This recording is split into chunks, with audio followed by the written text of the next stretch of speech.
Sharma writes, the panel has strong concerns about the ethnic minority pay gap, both for children growing up in Scotland and for new Scots, and feel that closing this gap is crucial to closing the poverty gap and supporting people from ethnic minorities throughout their lifetime. We know that 2/3 of immigrants to Scotland have a degree, yet there still remains a significant pay gap. So Sharma's question is, how is the Minister taking a cross-portfolio approach to closing the ethnic minority pay gap, including working with ministerial colleagues to make sure there are equal employability opportunities for school leavers, and monitoring the ethnic minority pay gap, especially in the context of the anti-racist employment strategy? Again, really appreciate the spirit of the question, and I think this goes back to what Megan Gallagher and I were just discussing, is institutional racism, systemic change, the need for which has only grown as we become more aware of its effect on people, including those seeking to work in Scotland. Very simply, we want Scotland to be a place where anyone has equal opportunity to enter, sustain and progress in work in an inclusive labour market.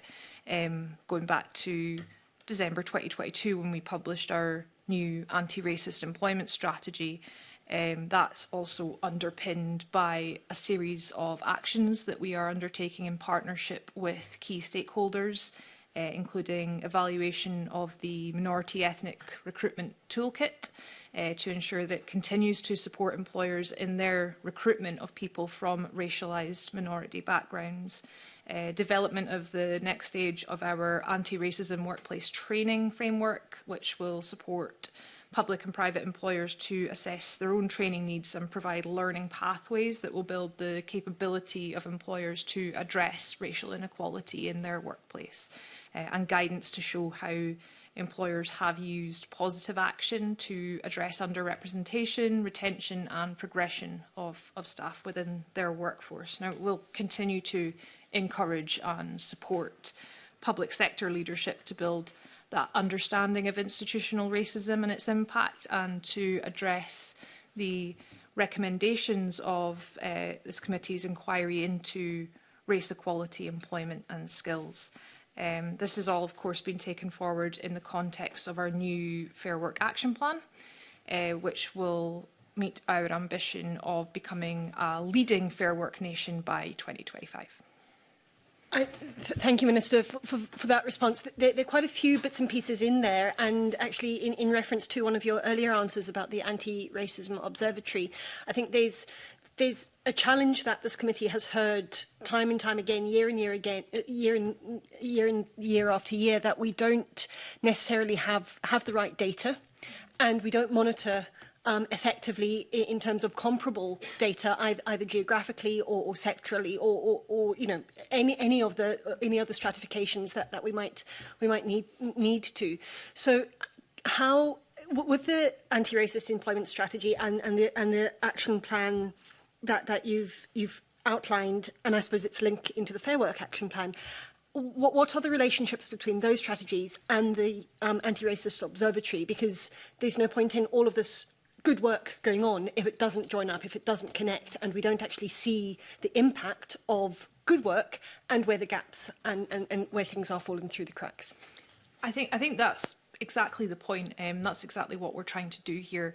Is, you know, COVID was not the only or the first example of where not having that data on intersectional inequalities led to poorer outcomes for different groups, but it's certainly what brought the AIGG together, which eventually recommended the Anti-Racism Observatory. So the impact of that will be far more wide-ranging than simply addressing only the inequalities that became clear through the pandemic.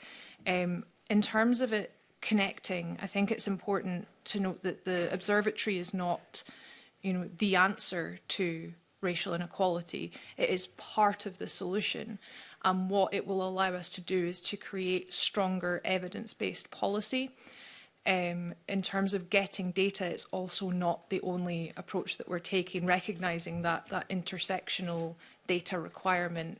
You'll be aware that we're also at the moment looking at reviewing the operation of the public sector equality duty. So I recently wrote to stakeholders outlining the next steps around that, and that included 2 key regulatory changes, including revising the current pay gap reporting duty to include reporting on ethnicity pay gaps. Pay gap reporting, of course, being an important means of driving that action to spotlight and reduce pay inequalities affecting certain disadvantaged groups, and extending that requirement to report on pay gaps between men and women to include reporting on pay gaps relating to disability and ethnicity. That will encourage public bodies to take more effective action on equalities issues affecting their disabled and minoritised staff. Thank you for that. I mean, I think one of the challenges we have is, yes, we've identified gaps in data, and I think you've explained some of the work underway to plug those gaps. But in terms of evidence-based policy, we already have the evidence. We already have evidence of inequality, and I would urge focus on action rather than just, collecting stuff that we already know is problematic. And I take on board what you say about things having to work together and some of these strategies being new. So I'm sure I speak for the committee. We would welcome updates on the different strands of work that you've